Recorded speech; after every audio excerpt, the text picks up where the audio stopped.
into identity alignment, emotional renewal for sustainable performance.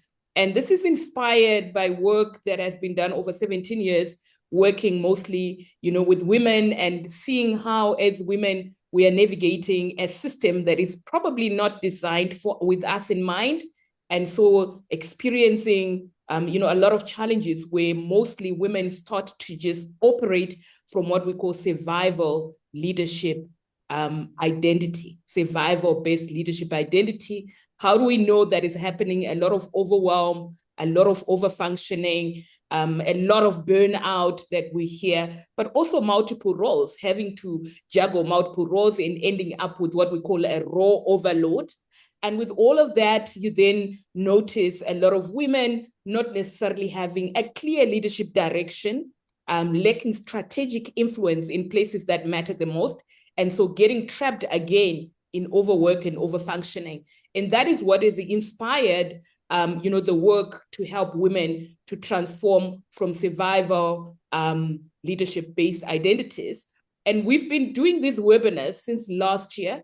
So last year, we started doing monthly webinars for women. So it's a free session that we do every month. And we do this on various topics that come to mind that women leaders face in organizations. So we do this, and sometimes we've got guests that come on board. I think the last two, we had one CEO, we had also an executive coach, Dr. Sharon, in the last one. And today, I'm also just making a presentation on invisibility. So one of the things with the role overload, with the lack of strategic influence, with the identity conflict, leadership identity conflict that women experience, we then find that, women with all their work, with all the work that we do, me included, sometimes we are not visible. We are not recognized. We're not seen for the work that we do, or not known for the work that we do. And that also comes in as a result of the systemic wiring or the conditioning. So we as women, the way we've been trained, we've been trained not to speak up. We've been trained to only speak when we've been asked to speak. We have been trained to be humble. So there are a lot of things that we have been trained or conditioned as women that sometimes work against us when we get into the corporate space, and leading to, some of the, challenges that we face of invisibility. But also, again, when you look at the workplace system, when you look at the organizational systems, you go into the organization and you often find a hierarchy with the majority of male leaders at the top. And so also that is also conditioning. So we're conditioned to see who is seen as a leader, who is respected as a leader. So as a female leader, when you come into the system and you then become a leader, you always have to almost challenge the system, or challenge the notions and the social norms that people have and who they view as a leader. And so this is why we are having these conversations to say, we may not be able to change the system, right? We may not be able to change the system, or the system can be slow in changing. Looking at the statistics that were released by the UN, they were talking about the fact that at the pace at which we are going around gender equity and equality, we probably need another 100 years. So think about it, 100 years, you and I are not here, right? Even the next generation of women is not here, right? So yes, there is the change, but maybe not at the pace that we would like to experience it. But also what we then do, so we can't just succumb to this system that is designing or that is shaping and conditioning us to operate a certain way. What we have control over, what are the things that we can do in a system that sometimes can be working against you? And these are the conversations that we're having. How do we become agentic? How do we make choices and decisions, considering the fact that we understand the system that we're operating in, that is both the social conditioning and the organizational conditioning that we're operating in? So that is the reason why we're having these conversations on a monthly basis on different topics that we identify. And today's topic is invisibility no more. How do we improve our visibility in the organization? And to get us started, guys, let us do a quick Menti. So I'm going to share my screen and we are going to do a quick Menti just to check in and see if what I'm sharing now, if what I'm talking about now, does any of us resonate with what I'm sharing. So I'm going to share my screen so that we can do a quick Menti. So let me know if you are seeing my screen. Okay, let me know if you're seeing my screen. Please, in the chat box, just confirm if you're seeing my screen. And we are going to do a quick poll, a quick Menti poll, where we will answer these 5 questions. Let me know if you can see it. And if you can use the QR code or you can go to menti.com. Okay, so I'm just going to make sure that we are starting with the first question. Okay, all right. So there is a QR code there. You can scan this QR code or you can go to menti.com. And the code is 48758549. If you've been on our webinars, you know this is what we do regularly. So you must know now that this is what we start with, just to quickly check in and see what your perspectives are. Okay, what your perspectives are. So when you hear the word visibility at work, what emotion or thought comes to mind first? Praise, what I can see, okay?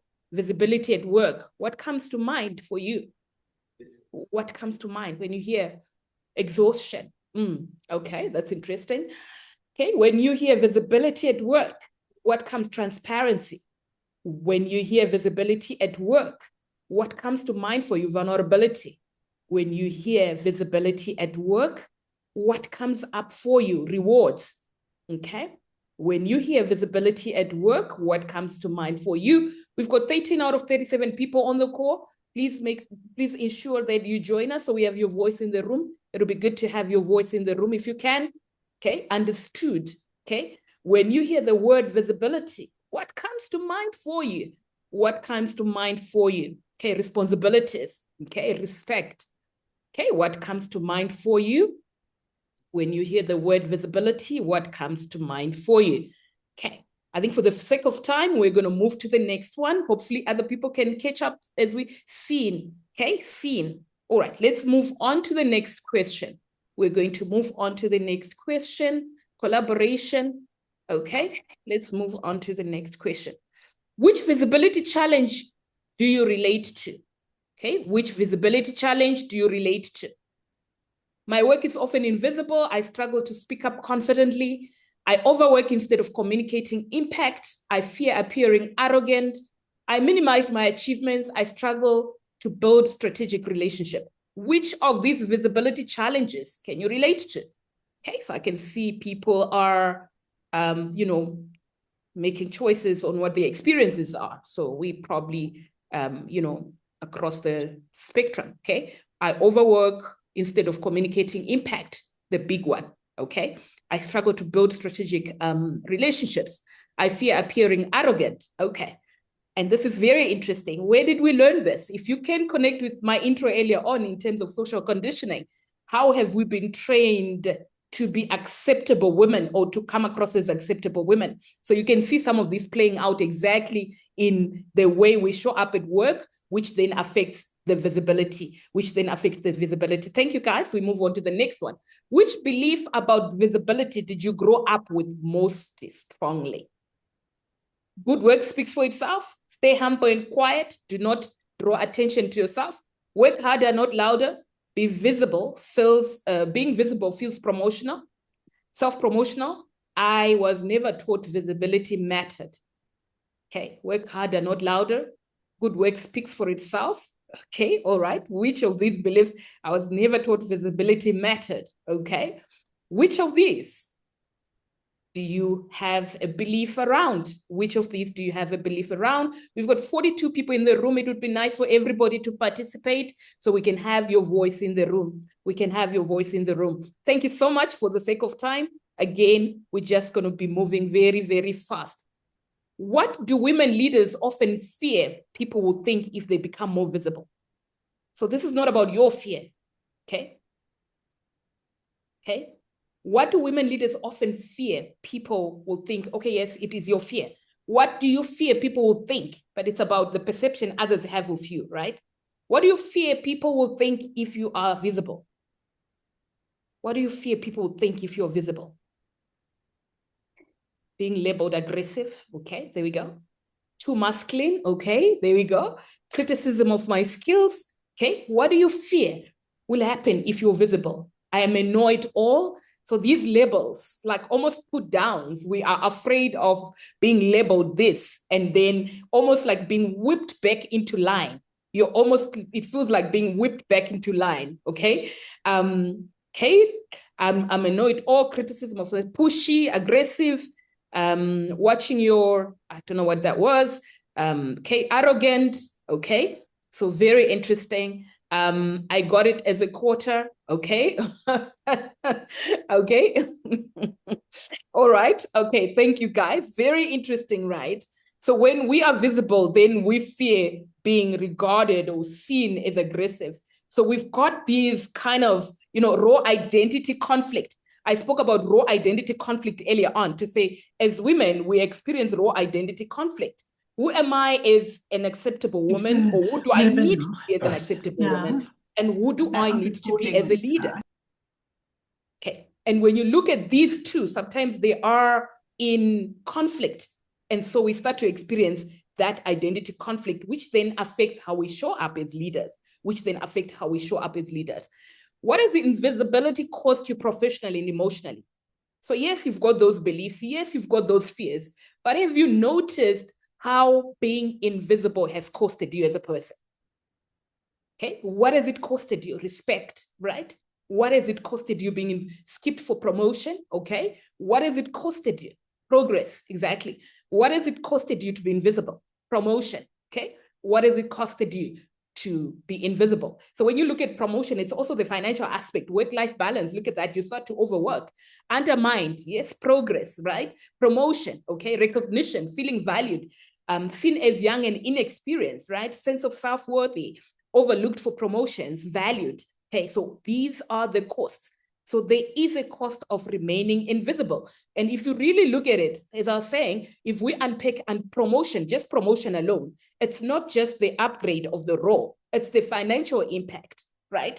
It's the growth that comes with all of that. So these are the things that occur to us if we are not, if we are invisible. So thank you for this. All right, with that in mind, we'll get to our actual presentation today. But before I do, or as I do, as I bring up my presentation in the chat box, what's resonating with what is your kind of insight from taking this Menti? What's your insight from taking the Menti? Please, let's hop onto the chat box. What is your insight? Taking this Menti, seeing the responses, what is your insight? What is your insight taking the Menti? What is your insight? Using the chat box, let's hear what your insight is completing this. Okay. What is your insight as I bring up my presentation, completing the Menti? What comes to mind for you? What resonated? Or what insight do you have after completing this Menti? Okay, I don't see anyone who has said anything yet, but let's go right into our presentation. As mentioned, we need to make ourselves visible. Thank you, Grace. We need to make ourselves visible. Okay, we are afraid. Despite the strides made in gender equality, the same stigmas and concerns still prevail. Exactly. We are more competent than we give ourselves credit for. Exactly. Okay. The problem is bigger than women being able, but social programming can contribute to women's visibility. Yeah. There's fear in the workplaces, women, some negative experiences, right? These are realities, but we are not powerless, right? We are not powerless. We are agentic. So now that we know these challenges, how do we build ourselves up to navigate these challenges? I'm wondering if we're not putting too much stock on being visible, and that has too much of an impact on how we see ourselves. Okay, Nicolette has that perspective. Are we holding ourselves back? Okay, all right. We need to come out and be visible women. We're scared to be more visible as we're labeled as emotional when we do. Okay, we are scared to be more visible when we're labeled as emotional. We are scared. Okay, all right, guys, let me get into the content. Thank you so much for that. Thank you for those comments there. appreciate them so that we can see that we are really on the same page. We're really on the same page, and that these challenges are there and they're real. Okay, so I titled this presentation today, Invisible No More, Making Leadership Impact Visible Without Self-Promotion, because this also came to mind, right? It not came to mind, it came to the fore in the chat box that, people are afraid of self-promotion because as women, we've been trained to be humble. You have to be humble and do the good work, and the good work will speak for itself. But I think lately we've been hearing that your work doesn't have a mouth.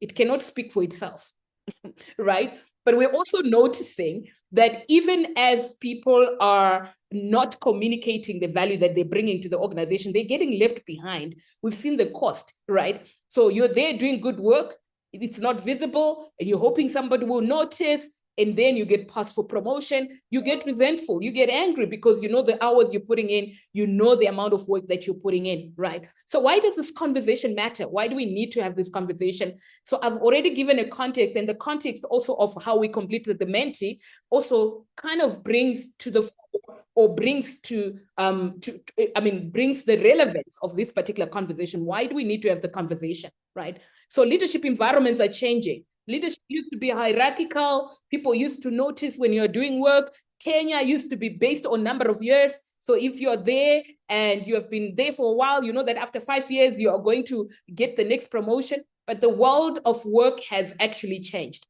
Work is becoming increasingly fast, complex, and political. Who do you know? Okay. Who speaks for you when you're not in the room that you're not in, right? Who knows what you do and the impact that you bring to the organization will determine the progress that you are seeking. So this is why this conversation is now very important, right? So decisions are often made in rooms you're not in. So if you're not in the room, who is in the room and who knows about you or the impact that you bring?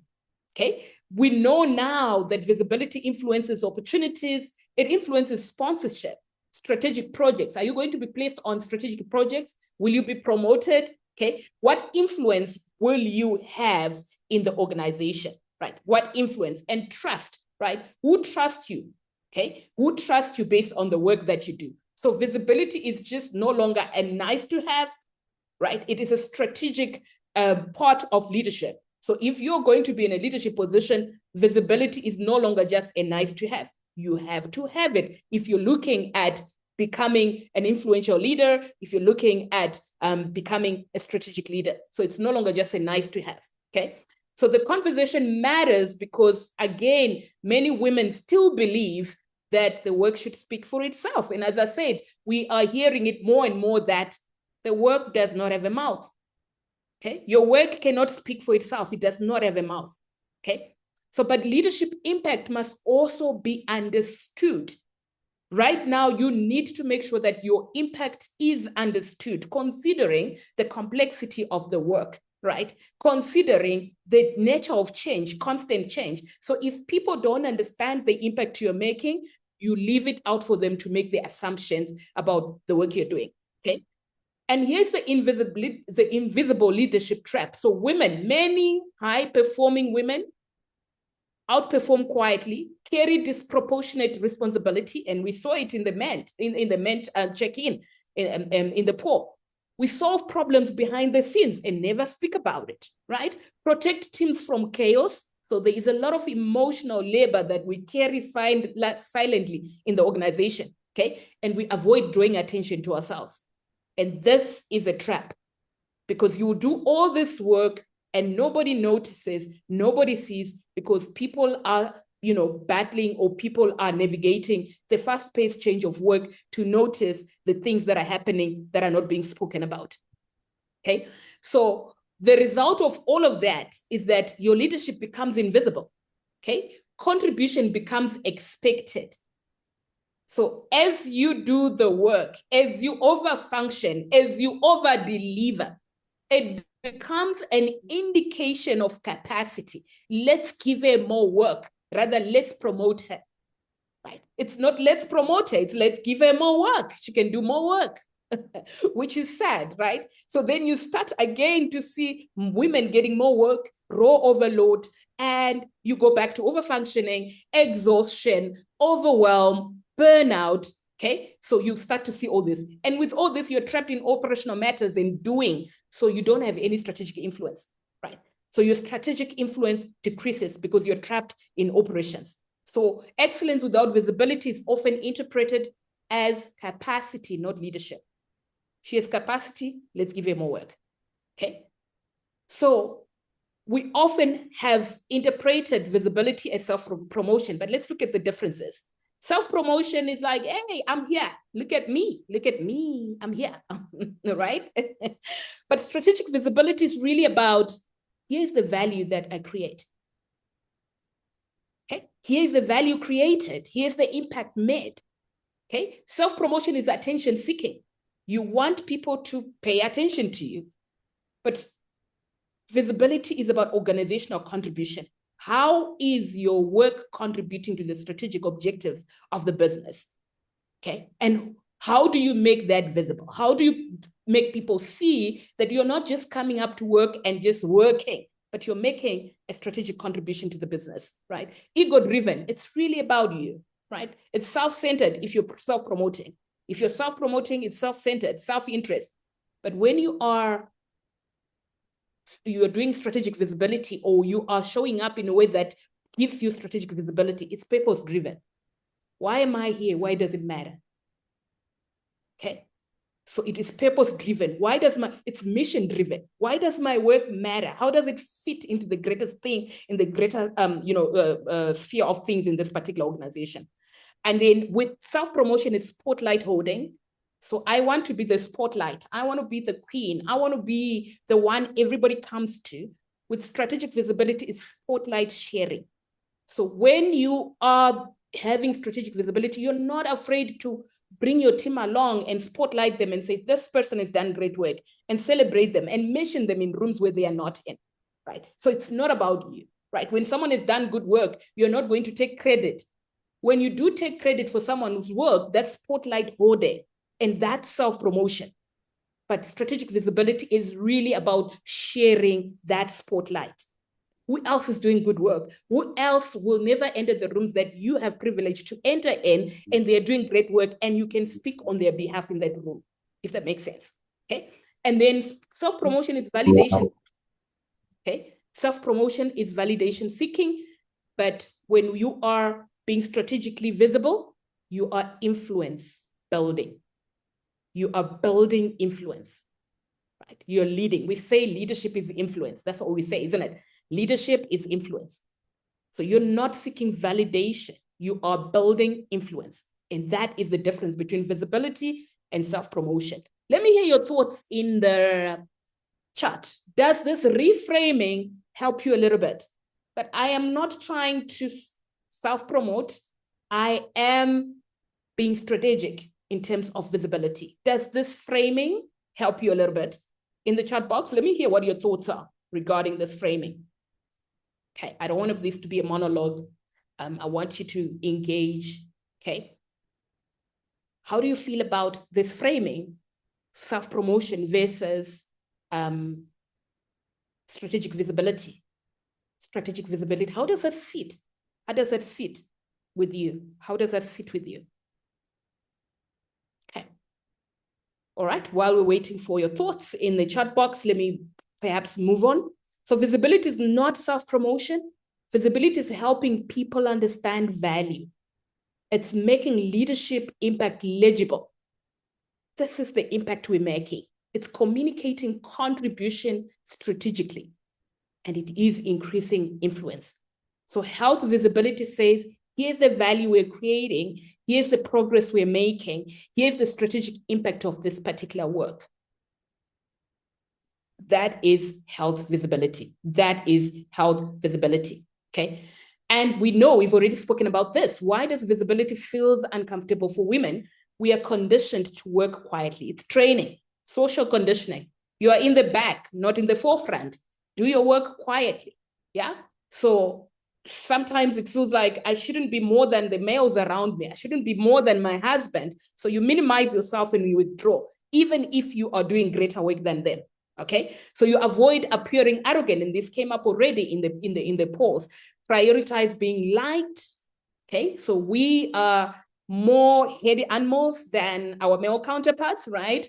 You see women going to the bathroom together because of the groupie. We want to be liked. We want to be good. So that is important. And so sometimes, being visible might mean that the majority of the people who are not visible or who are socially conditioned to work quietly and minimize themselves, the moment you become visible, you can sometimes experience backlash. Not even from the male counterparts, but from your own female colleagues. You can experience backlash. So we avoid that, okay? Support rather than lead visibly and avoid taking too much space. So we avoid taking too much space, okay?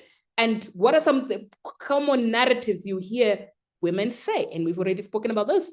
Good work speaks for itself. I do not want to brag. I do not want people to think I'm arrogant. I would rather just focus on my work. What if people think I'm too much? So visibility can trigger identity discomfort. Remember what I said, raw identity conflict. I'm a leader. Leadership requires visibility. I'm a woman. I've been taught as a woman, I need to be invisible. And so when you start to bring out the idea of visibility, it triggers an identity discomfort. So this is identity work. It's not head knowledge, right? Yes, I know that we're having this conversation and we're getting new ideas, but for you to make traction, the effective traction you need to make, it's an identity transformation, right? It's not head knowledge. You need to do the work that allows for identity transformation, where you become very comfortable, right? Having conversations around visibility. You become very comfortable advocating or speaking about your work, right? And that is the transformation that occurs where you change your narratives, you change your emotions, right? You change your self-concept as a person and the beliefs that you hold. So it's almost like changing the malleable parts of your identity to get to identity alignment. I spoke earlier on to say my work currently really passionate about transforming survival-based leadership identities for women leaders into identity alignment and emotional renewal for sustainable performance. Okay, why do we need identity alignment? Because already you can see visibility just is an aspect triggers discomfort. So we need the identity alignment for you to feel comfortable being visible, for you to normalize visibility as a leadership aspect that you need to be able to handle or deal with or function in. Okay, we spoke about the cost of being invisible. Okay, missed opportunities, and we saw this in the poll. Reduced influence, stalled advancement, progress is reduced. Burnout and resentment. Imagine somebody gets promoted over you. You've been in the business for years. I've come across so many women who are so bitter, because someone came or they hired someone else from outside and they had to teach them to do the work. Okay. So that again is important, that if we don't actually do the identity work that allows for the transformation that gets us to a place of identity alignment so that we can start to operate visibly in our leadership, we risk these costs or these challenges, under recognition and over reliance by others. People would be coming to you, relying on you, but the promotion and the paycheck is not consummate. They are not even thinking about paying you. They're just thinking of giving you the work. Okay, right. So the emotional experience as well, we talked about emotional renewal, right? So if you are staying invisible, right, you will work harder and still feel unseen. And people will underestimate what you carry. And it's painful. Okay. You will be exhausted trying to prove yourself over and over again. And you keep on delivering, but nothing changes. So invisibility in itself creates what we call leadership erosion. Okay. Your influence is reducing. Leadership is influence. So if you are trapped in invisibility, you erode your own leadership capacity. Okay, not work capacity, not operational capacity, but leadership capacity. Okay. So again, when you look at it, what's happening I said it's identity work. As women, we need to transform our identities. We need to do the work that allows for identity alignment. So if you look at it, when we talk about visibility, it places us at a place at a place that we call an identity threshold. Okay, it's an identity threshold where you need to move from worker to leader. Okay, so the worker will do all the work, don't mind about being seen, they're just there to do the work. But as a woman leader, you now need to transform, you need to move from worker to leader. I was speaking with one executive that is going through our Leadership for Women our Leadership for Women transformative process yesterday.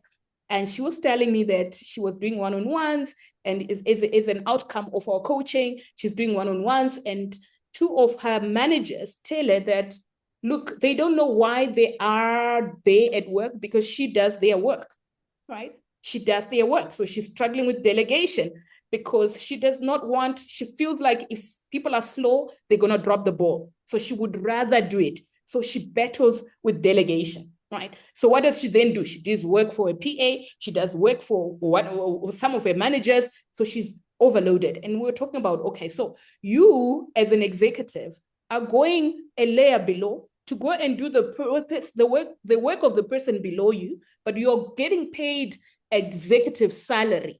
What happens to the work or your high pay of activities, the work that you are being paid for? And we notice that it suffers. Then she works long hours trying to get to her work, right? So she will switch off the laptop around 12 p.m. because now she did other people's work when she was in the office. Now she needs to do her work from 6 p.m. when everybody else is taking a break. Can you see that? So she's a worker. She's not a leader, right? She's not influencing people to do their bit. She's not influencing people to take ownership and accountability for the work so that she can focus on strategic issues, if that makes sense, and be in rooms that her voice is heard, that her influence is respected, if that makes sense. So early career for all of us rewards responsiveness. Okay, are you doing it? Are you doing it correctly? Are you doing it faster?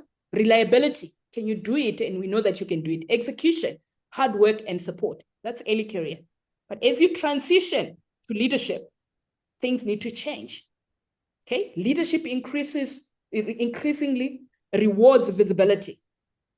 If you're in a leadership role, it is visibility that is rewarded. It is influence. It is communication. It is strategic thinking. It is presence. It is relational capital. Who knows you? Who values the work you bring? Who values your input and your voice? Okay. Are you visible as a leader? Right. Are you present? Do you contribute to the strategic thinking and direction of the business, or you're trapped in operations? You're just getting done. Whatever comes your way, you do it. Whatever comes your way, you do it.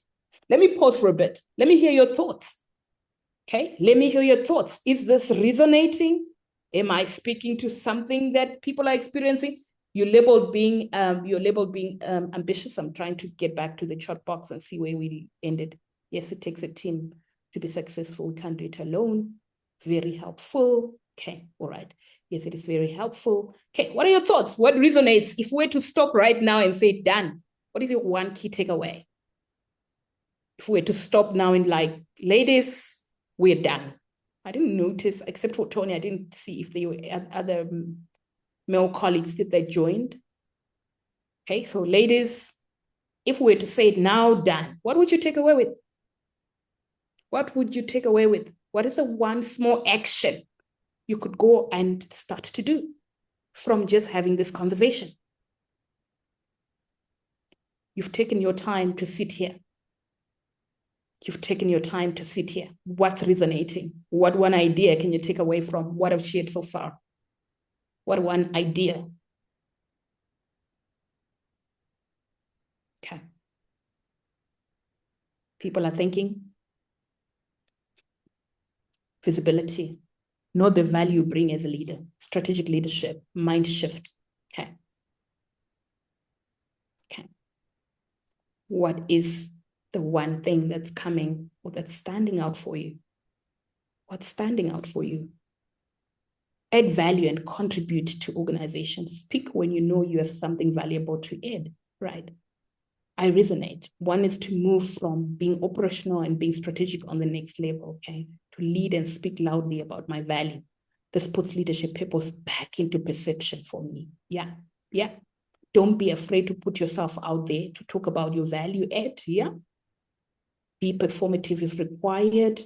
Make an impact on the business, mind shift and visibility, promoting and amplifying each other. Yeah, yes, we need to promote each other. We need to amplify each other. We need to be each other's voices. Be visible strategically and not self-promote. Okay, all right.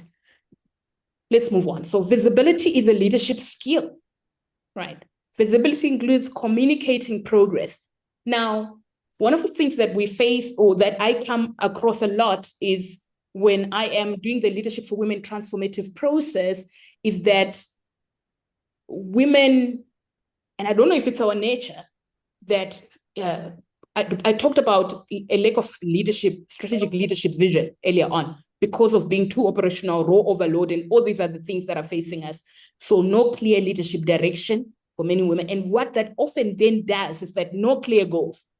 Right? Without a clear vision, it becomes difficult to have clear goals, right? And without clear goals as a leader, how do you communicate progress? Okay, how do you communicate progress? Okay.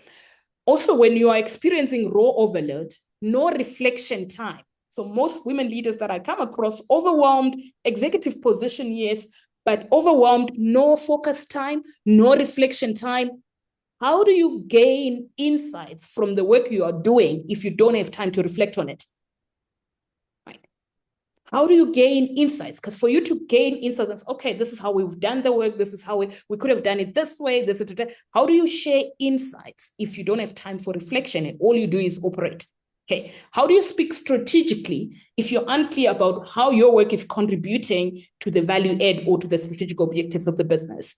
Okay. How do you influence conversations? So really, this is about influencing conversations, building relationships, right? We now talk about cross-functional team collaboration. Gone are the days of solo professionals where you can just do your work and succeed on your own. You now need to build strategic relationships within and across the business, right? We also hear that when people leave, executive leave, they normally leave with the people that they had built relationships with. Right. So I think that is important. Do you take time to just nurture and build relationships within the business rather than saying, I'm not here to be your friend, I'm just here to do my work. So articulating value.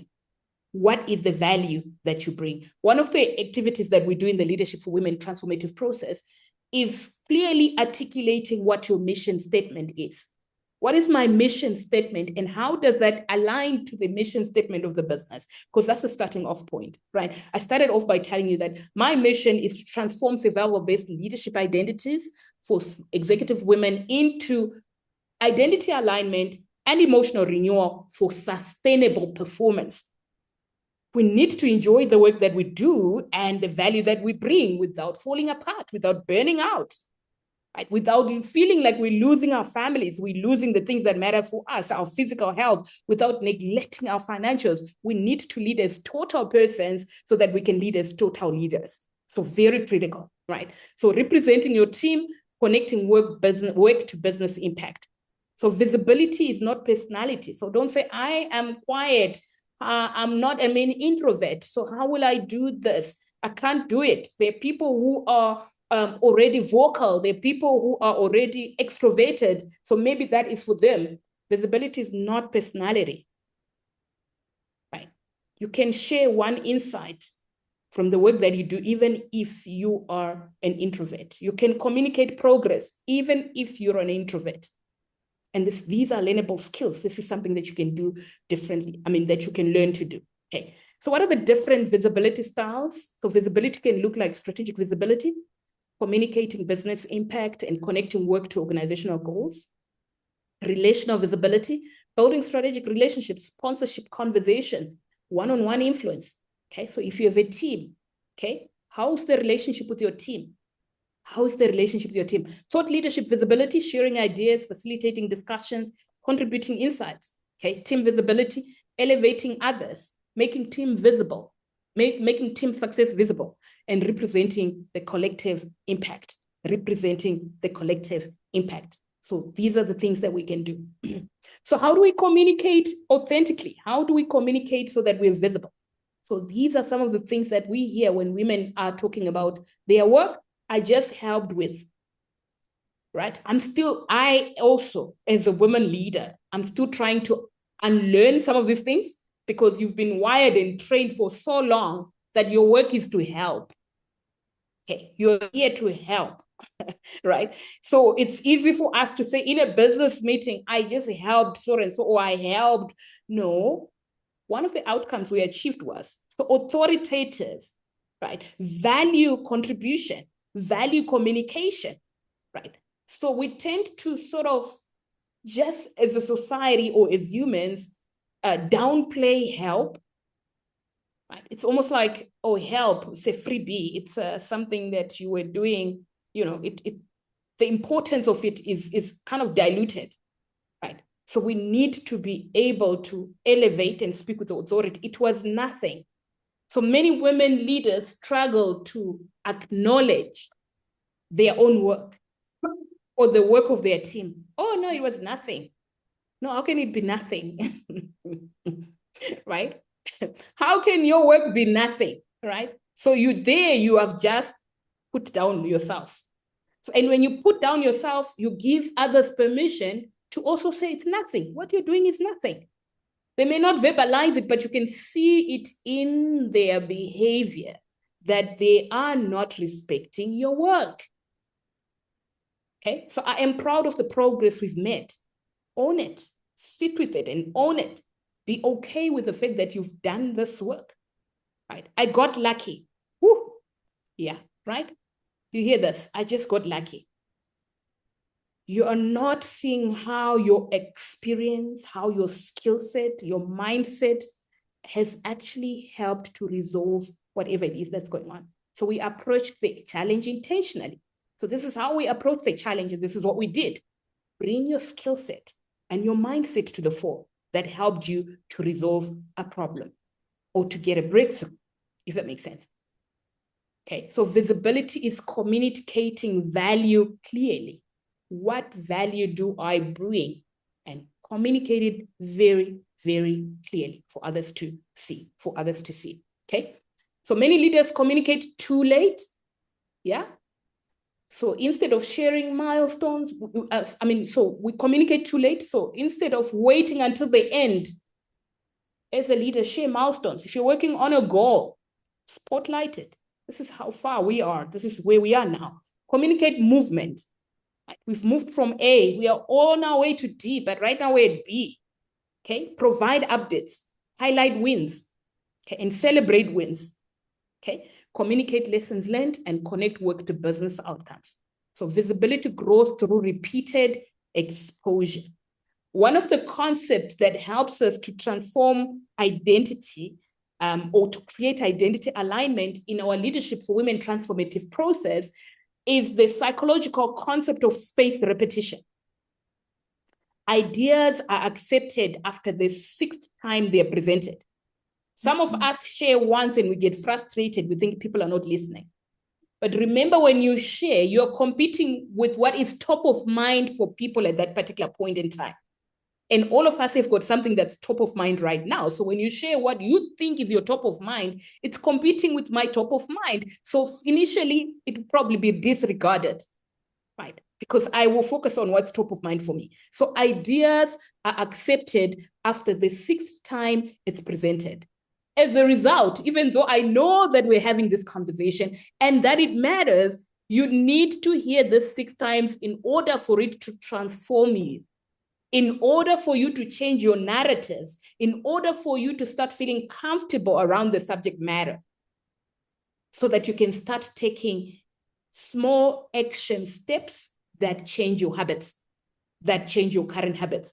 So visibility grows through repeated exposure. Ideas are accepted after 1, 2, 3, 4, 5, 6 times they're presented. And what do they say? If you want to be a leader, you have to love repetition. So if you look at all the leading brands, who would think Coca-Cola by now still needs to advertise, because who doesn't know about Coca-Cola? But how many billboards about Coca-Cola do you see? And are they leaders in their industry? Yeah. Why? Repetition. If you want to be a leader, what do you get known for? What are you repeating often? Right? And some of us get trapped in repeating negative communication, complaining and whining, and that is what becomes visible. They now know you for complaining. They now know you for, fighting rather than communicating value, if it makes sense. So make progress visible earlier. Make progress visible earlier. Visibility is relational. So sponsors, who is your sponsor? So be a sponsor and know who your sponsor is. Advocate for you in rooms you're not in. Connect your name to opportunity. Increase strategic exposure and amplify credibility. Okay, ask yourself, who knows the depth of my contribution? Who associates my name with strategic value? Who speaks about my work when I'm absent? So visibility grows through relationships. Okay, so sustainable visibility include others. Strong leaders elevate others. Share credit, make teams visible, acknowledge contribution, create opportunity for others. Ironically, right? The leaders who create visibility for others often become more respected themselves. So if you think that by making others visible, it's taking away from you, not true. Research shows the opposite, that the more you make others visible, but of course you don't want to be doing that as a way of making yourself invisible, because we also can do that as women, right? So you still can make others visible and make yourself visible, right? Instead of, you're just now putting everybody else in front of you and forgetting about their value that you're bringing. So visibility is not a finite resource. It doesn't get finished. Okay, it doesn't get finished to say, there are 2 visible people today, so no more visibility for the day. It doesn't. We all can be visible. We all can be visible on the things that matter and the value that we bring to the organization and the business. But what happens in the context we're operating in? So when we're under immense stress right now, fast-paced change, more work, less resources, what happens when we're under stress? Many leaders, we retreat to execution. We become even quieter. We overwork privately, reduce communication, and we stop influencing strategically. But pressure is often where visibility matters the most. So while you are regressing, right, you actually need to be aggressive in visibility, because once you are in the back, you are in the back. Everything is changing fast, right? We know that, if you look at the social media, someone you didn't know, all of a sudden is ahead of you. So all of a sudden they are more visible than you are. You're like, where is this person coming, right? So if pressure makes you invisible, chances are it might then just be a revelation of your leadership identity. So leadership identity reveals itself under pressure. What you do under pressure is a reflection of your current leadership identity. Okay, so identity alignment. Are you made to lead in these times of change? Will your leadership succeed? Will your leadership last? Will your leadership have sustainability when we are experiencing so much change? Okay, so reflection questions to end us. We are Mavis, about just please finish now. In 5 minutes. Yeah, okay, thanks, Tony. So just to end us, right, reflection questions here. Where am I currently invisible? What contribution is not fully recognized? What assumptions do I hold about visibility? What visibility behaviors feel authentic to me? What one visibility shift could change my leadership trajectory? Okay, so think about this, reflect on this, answer them if you can. Okay, answer them if you can. Okay, practical visibility action steps for the coming week. Speak one more than usual in meetings. Share one strategic update proactively. Name one achievement confidently. Build one strategic relationship. Ask one strategic question publicly. Make one team success visible. Stop minimizing your contribution. Okay. I mentioned the Leadership for Women transformative process, which is where all of this work and the struggles that women face are kind of coming from. When we journey with women over a 10-week period, we start to notice what the challenges are, but we also realize that considering the fast-paced change, for you to be able to make significant transformation over your identity, it cannot be just a 1 day or 45-minute change. I know that, yes, you've received valuable information, but if we were to check in and say who has made significant change after receiving this valuable information, there'll be very few people, because right now, when you drop off this call, you're going to go back to the treadmill. So there's not sufficient time for you to change. And that's why we take women through a journey, a transformative process, which takes into place, which takes account of the psychology of behavior change. I mentioned things like spaced repetition. I mentioned things like goal-directed action. This is what we do. Win-win agreement. We determine what the challenges are. And then we talk about, multisensory input. So we have content that our women leaders go through as they go through the transformative process for the 10 weeks. And what we've seen, the transformation that occurs, women move from overfunctioning to strategic influence, invisibility to credible visibility, exhaustion to sustainable authority, proving to calm leadership presence. Okay, and we focus on leadership identity, executive presence, strategic visibility, sustainable leadership, emotional renewal, influence, and communication. And the goal is not to become louder. The goal is to become more visible in ways that align with who you are and the leader you are becoming. We will be sending you information regarding the Leadership for Women transformative process. We have a cohort that is actually starting on the 2nd of June. It was supposed to start yesterday. We've moved it to the 2nd of June, and we've got 12 women that are going through the journey, and they are going through this as a community and together. And we kick off at Wombat, which is really something that we are really looking forward to see the transformation of these women move through the transformative process. So we'll send you information, and hopefully you can join the next cohort. And with that, ladies, thank you so much for staying through the 45 minutes, probably more. But thank you so much. In the chat box, let us know how this was for you. What are you taking away with you? Thank you, thank you, thank you, thank you, thank you. Right? It was a marathon, 45 minutes trying to get through some concepts, and hopefully 1 or 2 things that we can put into practice. 1 or 2 things we can put into practice. Awesome. Thank you. Thank you, Virginia, Tato. Okay, Shannon. Okay. All right, guys. Thank you. Thank you again. We hope to see you in our next webinar. We hope to see, we do this once a month, but more so, we hope to see you in the transformative process, because that is where the actual transformation happens. Okay, that is where the actual transformation happens. Okay. Thanks, Mavis. As always, you're one of the most thought-provoking people that I know. People, thank you so much for giving us your very valuable time and attention. We will be writing to you shortly with details of the recording, as well as Mavis's contacts and some of the events that she has coming up. And we're on a journey, and we'd love to be on the journey with you. So thanks very much for staying to the end. Fantastic. And I look forward to connecting somewhere along the way. Cheerio. Bye. Thank you.